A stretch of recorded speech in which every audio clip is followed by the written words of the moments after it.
pagwawala ng humanity natin, indication yan, tatawagin kang unggoy. Di ba? Hindi lang naman ako dahil ba maitim ako? Di ba? Pare-pare tayong Pilipino. Marami pang kasing itim ko na Pilipino. So lahat kami unggoy. Yun ang medyo pinapalagan ko talaga. Dahil nawawala ang humanity ng ating mga kababayan.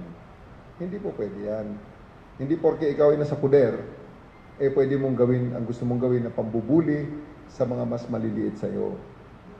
Hindi po pwede yan. Okay?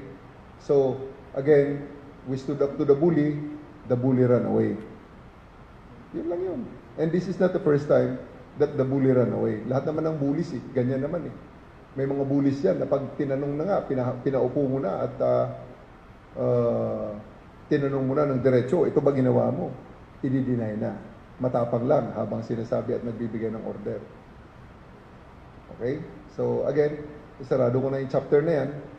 Hindi natin papayagan yung mga bully na maghari-harian sa needs natin. Kasi hindi lang naman akong binubuli niya ang mga kasamahan ko, binubuli niya rin ang mga kapareho ko ng mga may iitim. Hindi po pwede yun.